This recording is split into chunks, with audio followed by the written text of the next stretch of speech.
I am here to kind of give you guys a little bit of a story, have a little bit of story time.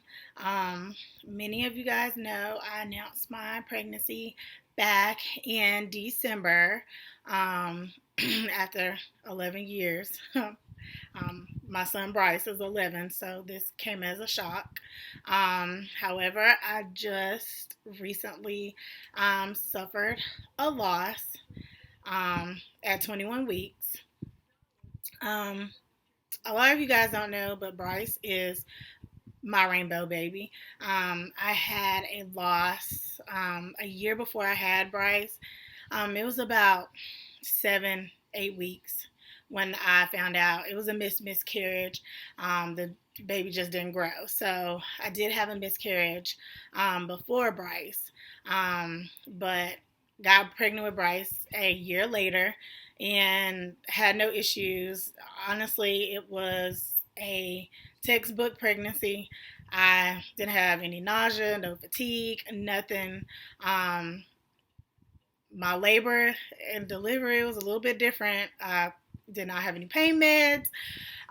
So I went through a natural childbirth. So after I went through that traumatic experience, I was like, I'm not having any more kids. Like, I cannot go through this again. And everybody was like, oh, well, you'll forget about the pain. You'll be fine. Um, you know, you'll want to have more as he gets older and the pain goes away. Well, the pain was still fresh 5 to 6 years later. So anyways, so after 11 years, I decided to give my body a break on my birth control. I had the IUD. I was beginning to have like cysts on my ovaries, and so they were painful. And my doctor and I was like, we'll just, at the end of your next 5 years of this IUD, we'll just give your body a break for a couple months, and then if you want to go back on it, that's fine. So I was like, sure. However, in the midst of a pandemic, um, 5 months later, I discover I am pregnant again. And again, unexpected yet wanted.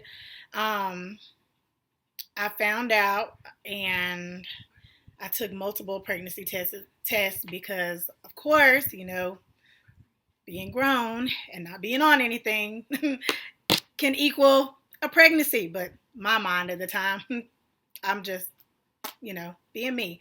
And at the age of 38, like I had not planned to have any more. I wanted a boy at first. I got my boy. I was good with me and Bryce. So from day one of my pregnancy, it had been rough. I found out I was pregnant. After the initial shock, I wore off and telling the father and everything, I began to bleed. And I bled for about maybe 4 or 5 weeks after I found out. And they were like, okay, well, you have a hematoma or a bleed in outside of the placenta or something. But either way, it was making me bleed like bright red. I was having clots. It was just a lot. On top of that, I was very fatigued.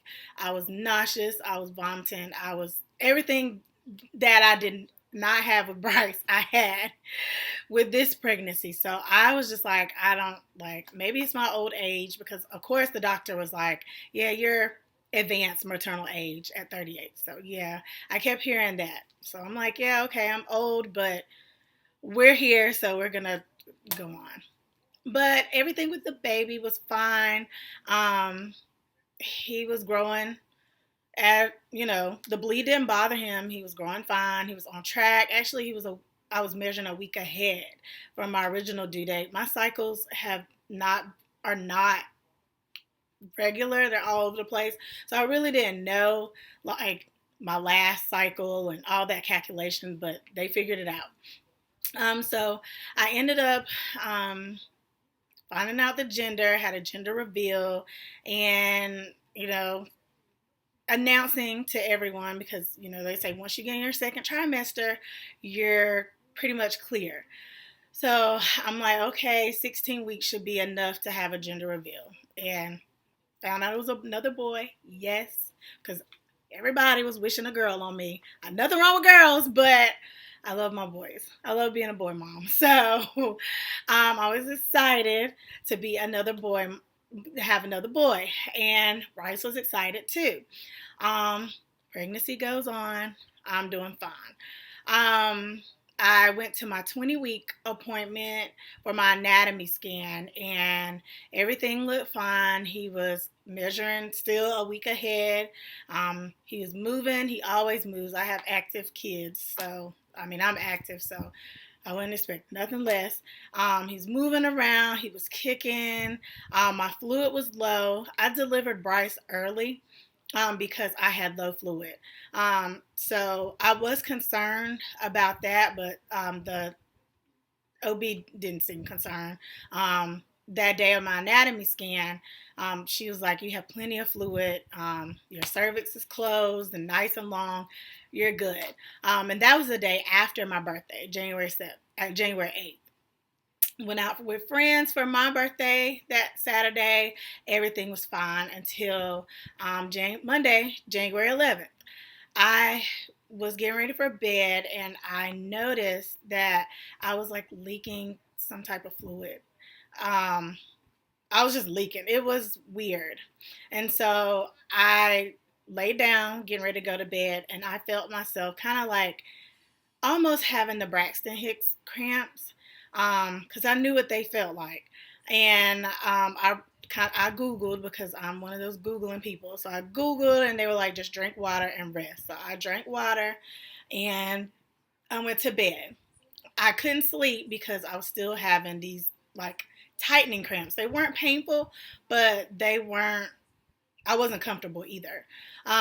So the next morning I woke up and I was still having these cramps and I was leaking more fluid or I was just leaking. I guess that's what it is. Uh, yeah, fluid. So I was just like, okay, maybe I should call my OB. So I called her and she was like, come on in to the hospital and we'll check you to make sure you're not leaking any fluid you're leaking any fluid. So I was like, okay.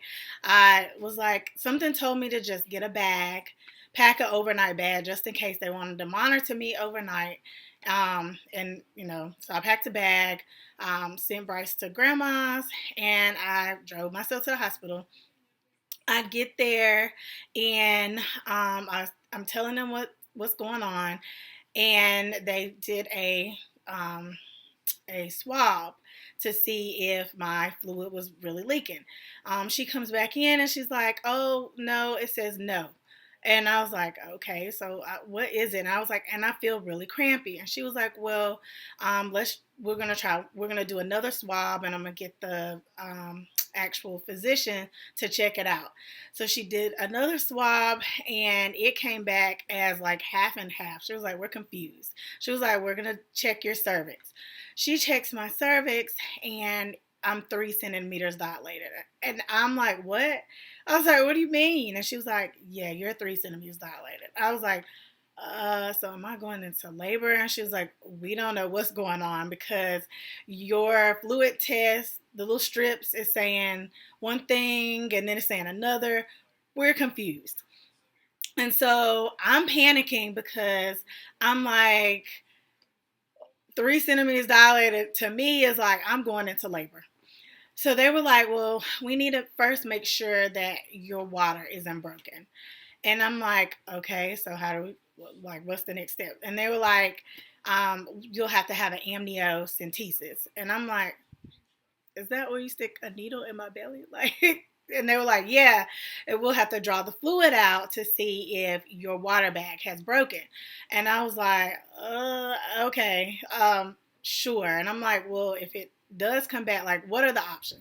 So basically, if my water bag has broken and there's no infection in the fluid or bacteria in the fluid, then they would just stitch my cervix up and I would be on bed rest pretty much for the remainder of my pregnancy. And I was like, oh gosh, bed rest. Y'all know I cannot sit still. But I was like, okay, fine. But if my water bag had broken, or if there is any bacteria or infection in the fluid, then I would have to deliver. So I was like, okay, let's do the amniocentesis and just see where what what to do. So they took me in the room and they gave me this COVID test. You guys wear your mask because that COVID test is not okay and it's not fun. I don't want to go through that no more. So please wear your mask.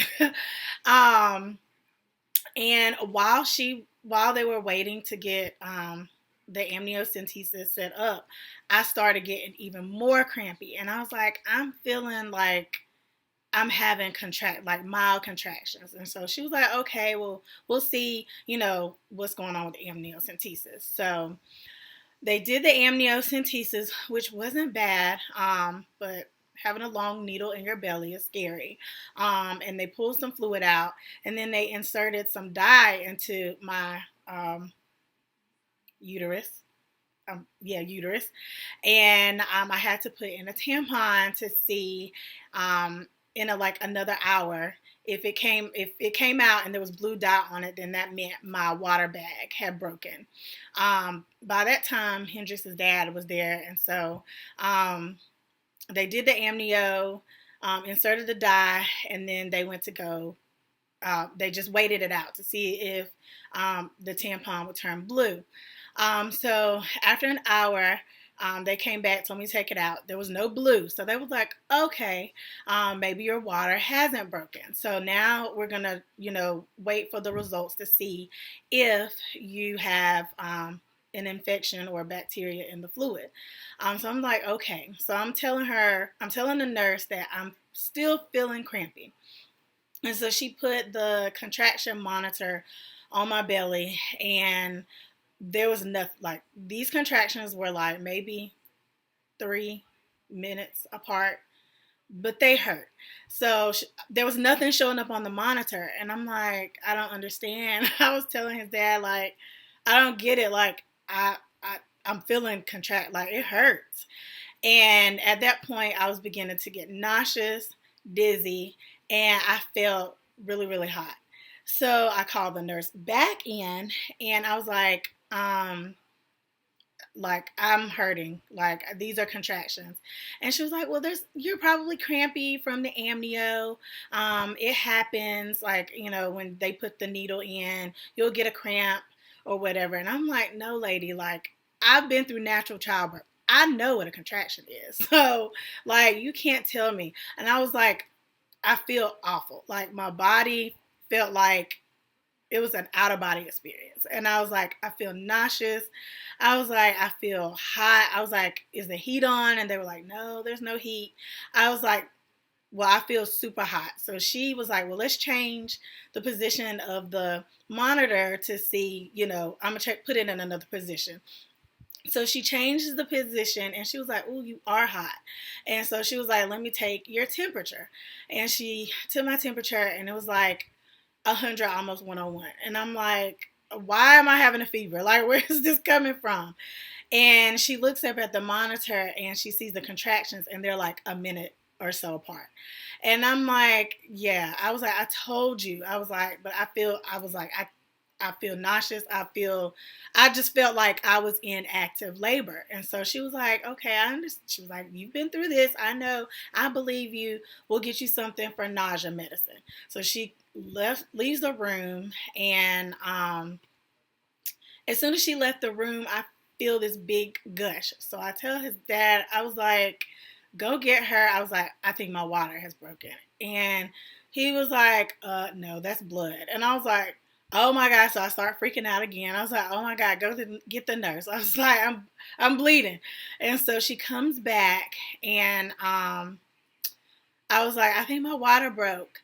And she comes back, and she was like, yeah, it's looking like something. And so she gave me nausea medicine. And by that time, the doctor comes in, and they were like, you have an infection in your fluid. There's bacteria in there. And at this point, you're going to have to deliver. Otherwise, it's going to get to you. Well, it was already getting to me, and you're gonna be in danger, basically. So the whole point is you're gonna have to deliver. So at that point, I was like, okay, whatever. I just want to be out of pain. I don't want to feel like this. Do what you gotta do. They moved me to the delivery room, and they started antibiotics on me because I was beginning to get to that. The infection was beginning to get into my bloodstream. So they started my antibiotics, and I was like, I need something for pain. I was like, I didn't want the epidural, but I definitely wanted something in my IV. So they gave me some IV pain medicine, which kind of helped, but it didn't help much. It was still labor. And they were coming like 30 seconds, a minute apart. I was not getting any break. But after about maybe 45 minutes an hour, I felt another big gush. And then I remember telling the midwife, I was like, my vagina hurts. And she was like, what? I was like, my vagina hurts. And that's when I felt the big gush. And then Hendrix was born at like 6:01. And he was breathing for about 5 minutes. He was really, really tiny. He was a pound. And I got to hold him. They put him on my chest, but I was so loopy from all the antibiotics and the other medicine that they gave me that everything was a blur. So of course I had to deliver the placenta, and that was hard because I mean I was still feeling like I was in labor. And on top of that, a lot of the remains didn't come out. So they had to give me more medicine to try to push the rest of the placenta and clots and everything out of me, which meant I was still in pain and still felt like little labor pains. And they were like, if we don't get it all out, then we're going to have to go into surgery and remove it. Luckily, the physician was able to remove it with his hand, which was god awful. But after that, I had to be on antibiotics for the next 24 hours to make sure my fever was down and no infection. And pretty much I was okay. So it definitely was a traumatic experience. Unexpected because I had been healthy. The pregnancy had been rocky, but I mean everything was going fine. So to experience this at 21 weeks was definitely a shocker. And to lose a child that you pretty much get attached to. By 21 weeks, we had already started the nursery, already started like getting the stroller and the crib and everything. But I was glad that I was able to hold him and we spent probably 2 to 3 hours with him before they took him away um, to do testing, because I want to know where this infection came from, where this bacteria, whatever I had, I wanted to know where it came from. And I didn't want to blame myself because that's what most people do, is they blame themselves. But I know they told me there was nothing that I did wrong, and I truly believe it because I was doing everything I was supposed to do other than drinking sweet tea. I could not give up my sweet tea, so hopefully that wasn't a cause. But I I just don't know. I really want to know where it came from, and of course they were like the next would be preventable if I ever had decided to have any more, which I don't know, because this one I hadn't planned to have any more with this one. But God works in mysterious ways, and I feel like this happened. Everything happens for a reason. I'm not mad at God. Um, yeah, it's hard. I'm starting to feel better each day is better. Um, I mean, of course, when you lose a child, it's hard. So um, I know he's with my mom. My mom,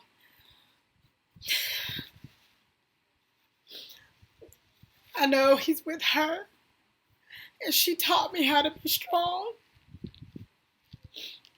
You know, so I grieve on my own time. I've had good days and I've had bad days. What's really kept me going is seeing that this is so common. I didn't know it was a common thing. Well, I didn't know people, had early. I knew people go into early labor, but I just didn't know how common it was and how many people women have been through this. So that's really helped me, and talking to my therapist has really helped. um,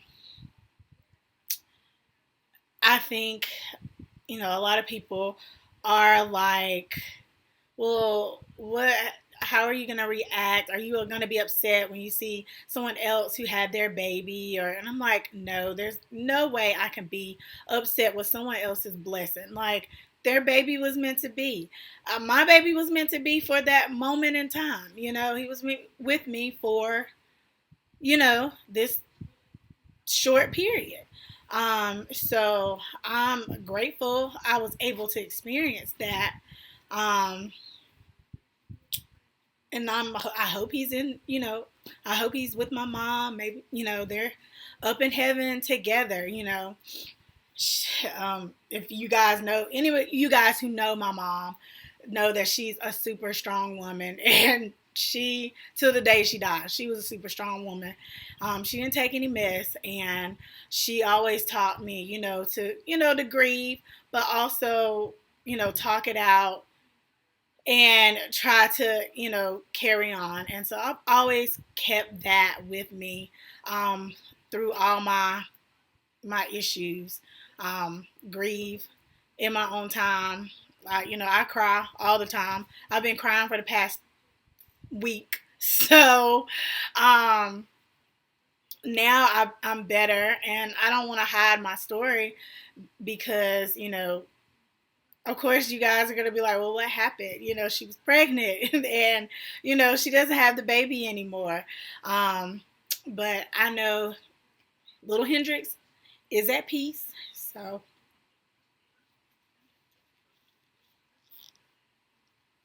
and I hope whoever um watches this, maybe you've been through a loss and you don't want to tell anybody, but I don't want to hide it. I'm just thankful that I went into the hospital because honestly, if I hadn't, I could have died. And um, I know I lost Hendrix in the process, but I mean, he'll always be with me forever. And I have Bryce, who is my rock and my strength. So I just wanted to share this with you guys because it's it's a it happens, and it's now I'm rambling, but hopefully um if you are listening, or if hopefully you made it this far. If you have made it this far, thank you for listening. I am okay. I will be okay. Thank you to everyone who has reached out to me, my close friends and family, who made sure I was okay and made sure I was eating, and I I thank you guys because without y'all, I would not have been able to get through this difficult time. Losing a parent in 1 year and then almost a year later losing a child, it can be wear and tear on your body, but my faith is strong and I, you know, God has me. That's all I can say. He spared my life, and so I'm here to tell this story, and I hope everyone can relate in some time, and somehow, if you haven't been through a loss, or if you have been through a loss, then you can relate. So yeah, that is about it. Thank you for listening, and that's all.